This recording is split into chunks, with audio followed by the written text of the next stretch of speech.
Hey folks, Nick Branson here from SANE Panzer, just letting you know that the camera adds 10 pounds. Don't know where the other 20 came from though.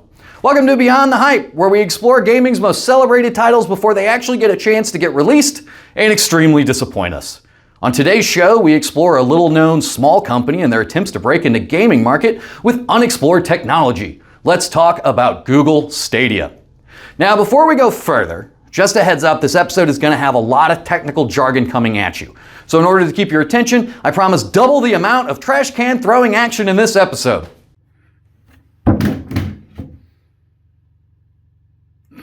Before any official announcement of what Stadia was, certain rumblings were coming from the tech giant's office, particularly something called Project Stream. It was something that was invitation only, and the idea was simple. Open up a Chrome browser, test your internet speeds to make sure you were viable, and then bam, you were playing Assassin's Creed Odyssey, which had just been released the prior week. The game ran comfortably at 1080p and with little lag between button prompts and the characters' respective actions. This did impress the internet, who at this point had only really seen streaming game services through the PlayStation Now service, which at the time was mainly a library of titles from the PlayStation 3 era. Now, for you non-gamers out there, game streaming is very different than the traditional idea of using a service like Hulu or Netflix. Game streaming is more of a back and forth communication between the player and the game client. And there is a big difference between playing a game online with other people and just streaming a game. Traditionally, in modern gaming, whether it be through a console or PC, the game you are playing is installed on your hard drive and through your graphics card, RAM, processor, and etc. The system compiles the code written on the specific game file and creates all the magical worlds for us to explore.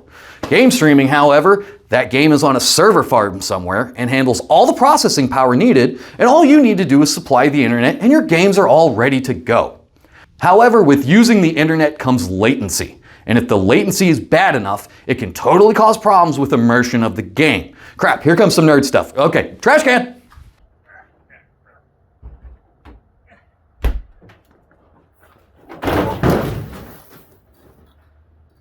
In order for your brain to send a signal to your hand to push a button or a control stick, it takes about 9/1000ths of a second. Then, pushing that button sends a signal to whatever device you are on, and that happens in roughly about the same time. So what happens with streaming game services and slow internet? Well, actions between your brain and the character on-screen responses could have a difference of a couple seconds. And while that doesn't sound like a whole lot, that is a huge break from the immersion of the game, which is a big deal. Immersion in a game is basically the bellwether for how great that title could be. And short of lag between actions and character responses, anything from glitches to even poor sound design can pull you out of the game world and into the rotting hellscape that is reality right now. Now, game streaming was already something that had people nervous, but this is Google making it. They're not known for making failures. Well, except for Project Ara, which was a modular-based cell phone that looked ugly as hell, or Tango, which was an AR-based smartphone integration, or Google Videos, which just prompted them to buy YouTube, or Google Hands Free, which was a pay feature using your smartphone that you just had to unsuccessfully wave your smartphone over a credit card reader while you slowed down a line at a convenience store trying to buy a 12-pack that you were definitely going to drink all by yourself that night. Maybe speaking from experience there. Or of course, Google+, which was their version of Facebook that was used exclusively by bots trying to steal your identity. Or Google Glass, which, Google Glass. Okay, I'd like to think I'm a pretty accepting person and a big fan of nerd stuff, but I never saw anybody walking around with Google Glasses on, and if I did, I feel like I'd have to run up and wedgie them and knock their books out of their hand and call them a nerd. Yeah. In March of 2019, Google Stadia was formally announced in addition to the Stadia Games and Entertainment division helmed by Jade Raymond, an industry veteran known for her works on producer and executive producer for early Assassin's Creed titles, in addition to Watch Dogs and Splinter Cell Blacklist. I mentioned Splinter Cell Blacklist, so now I once again have to say, make another Splinter Cell game. Seriously, stop working for Stadia, Jade. Go back to just make another Splinter Cell game. Seriously, it's getting ridiculous. It's been 7 years longer at this point. All right, back to Stadia. They also announced the release date for Stadia, November 19th, 2019. On June 6th, Stadia opened up pre-orders for the Founders Edition, which included a special Stadia controller, a Chromecast Ultra, 3-month subscription to Stadia Pro, a copy of Destiny 2 Collection, and a Buddy Pass. And we're going to come back to that Founders Edition in a little bit. Trash can break!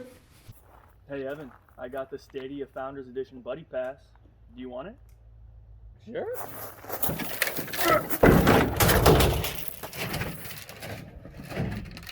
In addition to streaming games online, Stadia offered many other services with games focused on being able to interact with an audience. Crowd Choice let viewers vote in real time on actions a streamer could make in the game. Crowd Play let players jump into multiplayer games with their favorite streamers on YouTube. State Share allowed players to share a link so other players can join in and experience whatever game they were playing at the exact same moment. And Stream Connect, which allowed picture-in-picture of another player's stream in multiplayer mode. So, was a tech giant foray into the gaming world a smashing success, or did the new venture into a relatively new mentality towards gaming stumble and fall? Well, early reports during the beta of Stadia were generally positive. There were some rumblings of problems. It was no surprise that the biggest issue facing the new service was latency issues. Early on, Stadia promised that having at least a 35 megabit per second connection would be enough to run games in 4K high-def resolution and 60 frames per second, while the minimum of 10 megabytes would still be able to do 720p and still promise 60 frames per second. However, very rarely did this seem to be the case. Multiple different reviewers claimed that the standard for most games never ran past 30 FPS, frames per second, and audio compression being a huge problem. The release on November 19th saw many of the same issues with latency, and a lot of people citing that the limited library for Stadia, which at this point was mainly just games that had already been released on other systems, and only one exclusive title that I did not bother looking up. I think it was a game called Guilt, which was supposed to be like a horror game that wasn't scary, and it was really easy to beat, which doesn't sound like a horror game to me. Yeah. In 2019, the year Stadia was released, it was estimated that the global games market was worth $152 billion. That's billion with a B, big capital B that I did not capitalize on the script. With North America being almost 1/4 that market at $36.9 billion, just beating out China. The reason I bring that up is that despite that the United States is being in the top 5 of countries with technological expertise, we are actually ranked 15th globally in quality and speed of our internet at 32.9 megabits per second. Keep in mind, that's the average. So that means over half the people in the United States can't use Stadia properly at this point. Taiwan is being at number 1 with almost triple that at 85 megabits per second. And we just barely beat out Latvia, the 3rd poorest country in the European Union. In addition to being only 15th on the list, we are 2nd in how much we pay for it, just barely under Mexico, and Latvia is 1/3 of what we pay. Here in Missouri, excluding the rural areas, we really only have 2 options for an internet service provider, Spectrum and AT&T. The Better Business Bureau has a customer review of 1.07 out of 5, and an accreditation and rating of an F for Spectrum. AT&T has a customer review of 1.1 out of 5, but for some reason they have an A+ rating by the BBB, so I got no idea what's going on there.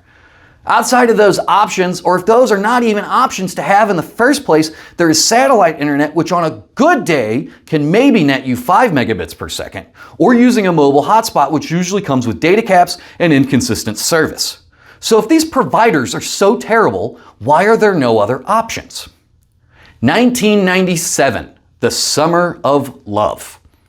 While the details are too numerous and vile to really get into, during the summer of 1997, a collection of early broadband providers got together to divide up the territories across North America as to not compete with each other. No competition means they can charge what they want and decide where to build. Even if a small startup service were to come to offer a reliable service with a decent cost, these companies would use dirty tactics to step them out with a hostile takeover or lobby local governments to keep them from even trying. Some states have even stepped forward to propose their own internet service for their people, but all those have been struck down by lobbying done in the federal government to keep that from happening. That was super depressing and a lot of numbers. You know what that means. Trash can! Don't double.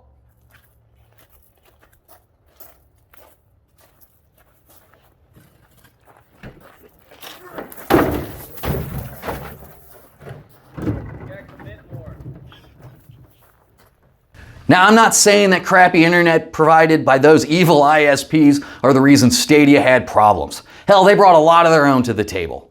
People who bought the Founders Pack were reporting of still not having their invite code a couple days after launch. They also blew through millions of dollars for ports for games, including $20 million to Ubisoft for Assassin's Creed and The Division, which I'm sure is just a coincidence that the head of their gaming division just so happened to formerly work there. Also, a class action lawsuit is being filed against Google, Bungie, and id Software over unfulfilled promises made around Stadia and its games. Then, just this last February, Stadia Games and Entertainment had its doors shuttered to focus on Stadia being a publishing platform for third-party games. There was also a rumored project by Hideo Kojima that was supposed to be released on the platform, although reports of that seem sketchy at best. However, not all bad news for Stadia. Cyberpunk 2077, which saw its own problematic launch, saw its best performance on Stadia, and that game wasn't even playable on the PlayStation 4 when it came out. So what's the future for Stadia? Well, they got a lot more competition coming their way. Xbox Remote Play recently left its beta and has been quite a hit with fans. PlayStation has expanded their PlayStation Now service to games that actually come out on this console generation, but still doesn't seem like a priority for them. Amazon is also launching its own game streaming service called Luna, and oh look, Ubisoft is glomming onto that one too. Also, NVIDIA GeForce Now is a thing that I only know about because every time I have to update my driver for a graphics card, it reminds me. So while a lot of companies see the future of gaming to be cloud-based streaming services, we have to ask if this is really the way it's going. While the cloud does offer convenience and ease with jumping into new games, it does leave a lot of people without the proper internet in the dust. That combined with the rolling back of net neutrality last October and the growing video game market across the world, I have a feeling that the game streaming services are just now entering a dark phase of gaming history. Some notes. This is off script, this is just me talking. First off, I don't want another subscription service. I pay all of them, I think, at this point. Like all the streaming services, I pay for the Xbox thing, the PlayStation's the only one I don't pay for right now. So I don't want another streaming service. Also, this issue with the internet is something that really needs to be looked at. It really needs to be addressed. It needs to be a conversation that people are having with each other. No matter your political view, the idea of access to the internet is more vital today than it's ever been. And while I picked Stadia because I did see it as, a lot of people did see it coming out and basically not being viable because of the internet, the fact that that was the biggest problem with it really needs to be something that is looked at by people, and it needs to be something that we can all agree on, that it is something people need. You need it for work, you need it to find jobs, you need it for health, for just wellness, for just being able to enjoy your life. So, again, leaving on a negative note, but in all honesty, the fact that the internet is not regularly widely available to the populace for a decent cost is terrible. Hey everybody, that's the show. That's Beyond the Hype. Thanks for checking us out. We're Ursine Panzer. Give us a like, subscribe, comment, all that. I need 1,000 subscribers to get affiliated so I can start making money off this. So yeah, at this point, I'm just begging you. Also check out our podcast. It's called The HUD. It's me and Jeremy Bush talk about news in the video game industry. You can find us on SoundCloud at Ursine Panzer. Also, the show's called The HUD. Go check us out. And thanks for watching. Tell your friends, and goodbye, trash can!